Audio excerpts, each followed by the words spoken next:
And welcome back to episode 3, my darlings. My name is Lord Xaydam, and this is Rising Angels Reborn. Okay, so we're in the lounge, probably? Inside the small room is an ovoid table with a few grey and black chairs surrounding it. Actual chairs with proper covering. Mind you, not the ripped fighter ejector seats I had to scrounge up. To the side I can see the synthesizer for making the usual mush, as well as a few other devices. An oven, a refrigeration machine, and some limited space for food preparations. Should have made tea. Be right back. I'm back with tea. Alright, okay. I'm glad someone added those machines, because the force is so diverse and every species has their own tastes and nutritional requirements. The synthesizer needs to be able to adapt to everyone. Glorious.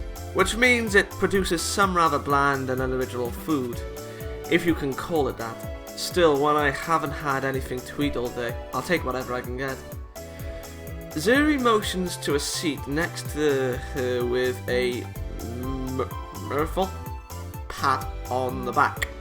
I take it, eager to discover the inner workings of someone who has seen such a marvellous place.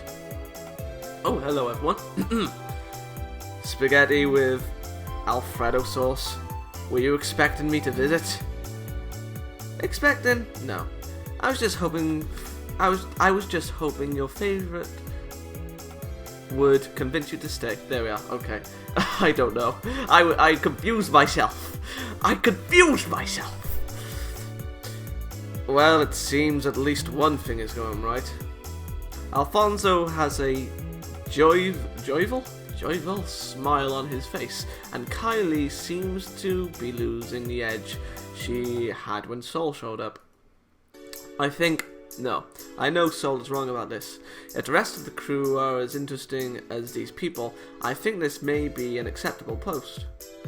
The standard issue blue plate sits in front of me for nearly a second before I pounce, though there may be no wild creatures that may try to steal it from me anymore. Habits don't die easily.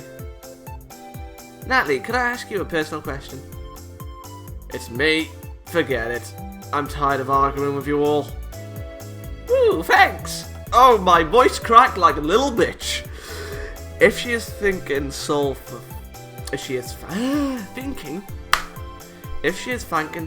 for finally giving up, or me, I dare not ask.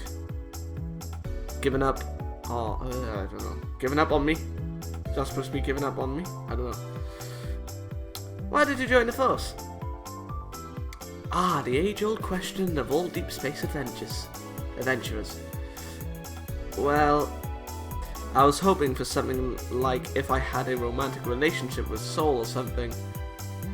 That one is embarrassing. Oh, so you did have a romantic relation. Oh, you are not like me.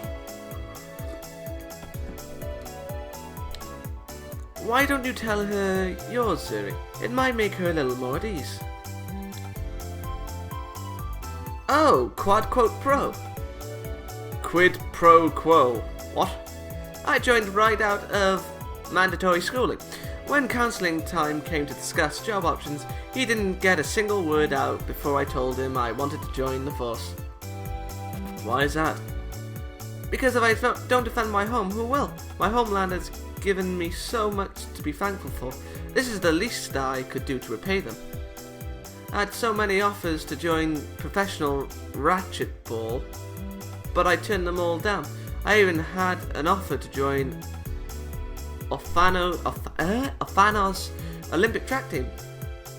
I still don't believe that one. I may not look it, but I'm one of the fastest runners you'll ever see. Good. I always like my security officers being able to run away really fast. Or to those who need my protection. Alfonso could not have been more wrong. Zuri's reason is so honourable and prideful that it makes me look so ugly. Ugly? Why has Death's armor? What's wrong? I joined because I always wanted to work on fighters. They were always so fast and so cool when I saw them zipping through the airs at Duster Station. Why didn't you try to become a fighter pilot instead? Saul was one. Well, I was better at fixing them than I was at flying. What she's saying is that she couldn't see over the dashboard.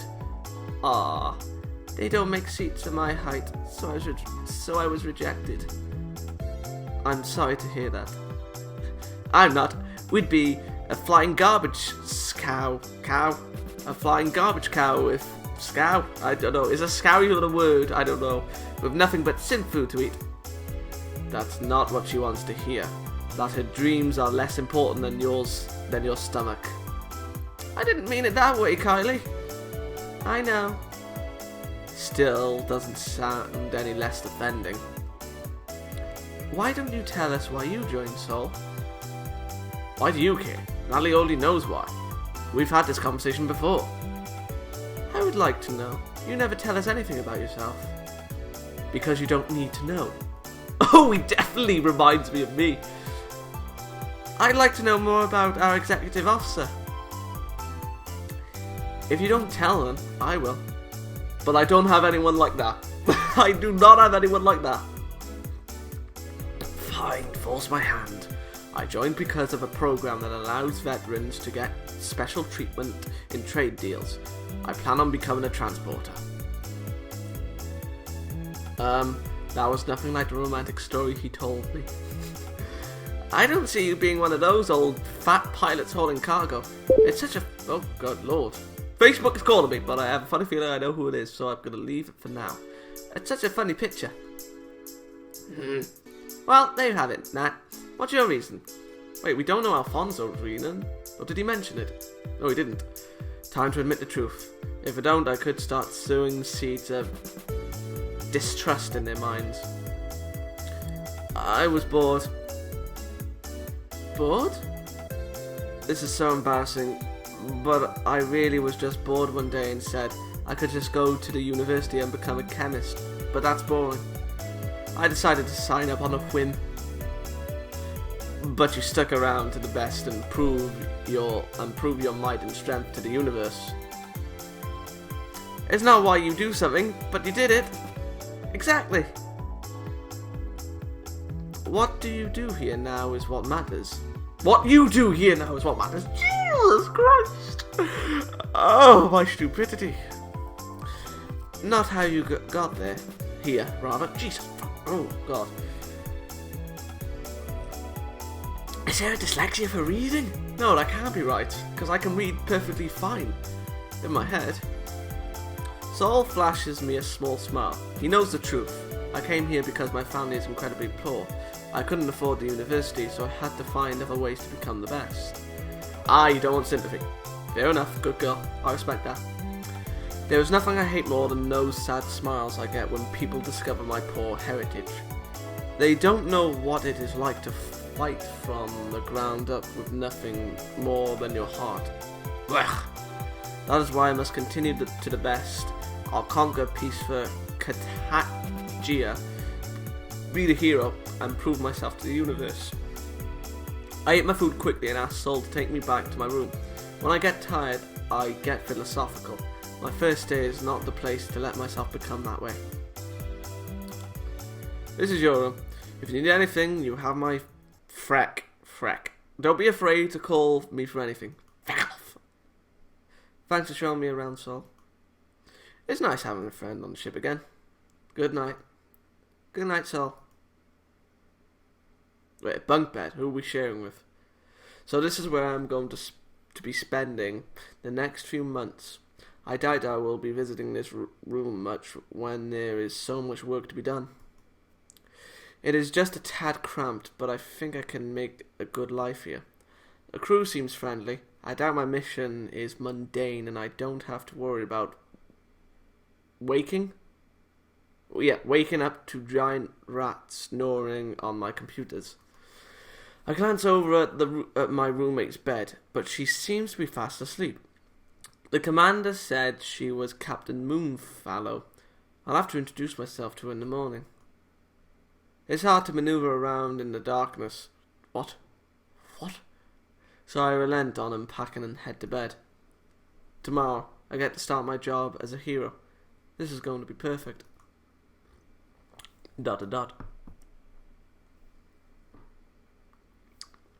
What's that? Is another bird stuck in the ventilation again? No. As I look around me, I remember that I've been freed from that hellhole. Somebody is banging on my door with a ludicrous amount of force. Is it Stan? I think it's Saul. That doesn't sound like it would be Saul. Never mind. He said that he was going to meet me here in 20 minutes. He's always punctual, but... Come in. I quickly throw on a fresh uniform and go to open the door. The hell are you? As the door slides open, an angry-looking Kitsune... Oh yeah, he is. With bright pink hair tied into twin drills. Oh my lord. Please don't laugh. Please don't do a wahahaha. If you do, we're done. I'm kidding. Twin Drill storms in without so much as a greeting. Kika, where's breakfast? What? You heard me, Faye. What? I'm not Faye. My mistake. You're not my minion. No, I'm not. Still, you seem like you could make a decent meal. You're my new minion. This is making less and less sense at the moment as the moments tick on. You're not a Kitsune. Give me Machiko. And I might as well say Mako because her innocence are gone. There is no innocence with that girl. No way in hell. I glance at her shoulder and notice the thin stripe of a lieutenant. Suddenly I'm starting to understand Saul's annoyance. Excuse me, Lieutenant, but I'm hungry. Chop chop. I'm a major. You know your ranks, right? Behind me I can hear the rustling of sheets and the loud plop of someone falling out of bed. I want to turn and investigate, but the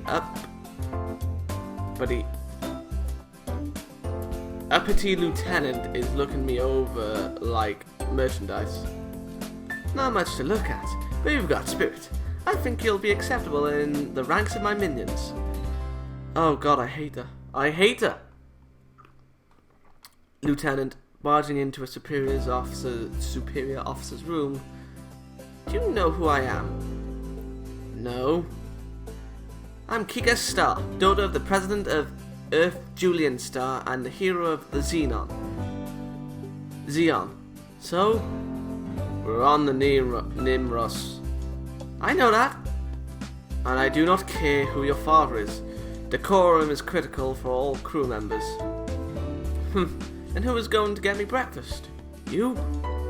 I have no idea, but I know who is going to get my breakfast this morning. What? You can't seriously order me to get your breakfast? To get you breakfast? I am. Chop chop. That's an unlawful... What? Oh, my brain cells.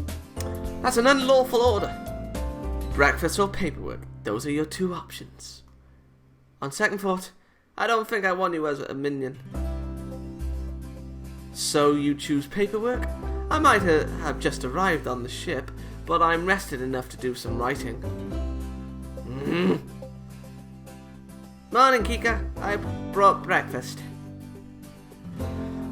Oh, it's another Kitsune! Finally, someone reasonable. I thought... Reasonable? Yeah. I thought you said you were going to meet me at the lounge. I kinda slept in again. Captain Moonfellow, I presume? Uh-huh. Her glassy blue eyes and constant yawning tells the story of a girl who isn't quite all there this morning. And white hair to boot. It's nice to meet you. I'm Natalie Esdeff. I'm still called her that. Your new roommate. I hope I didn't wake you when I moved in. You moved in? Sorry I didn't help. That's why I have to beat you on the doors so hard. She doesn't sleep so much as she sleeps into a coma. It's good to know I won't disturb you when you sleep, Lieutenant Star, was it? Soon to be Captain. I'm not such a heavy sleeper. This is your one morning. Faye, did you make the Danish like I asked?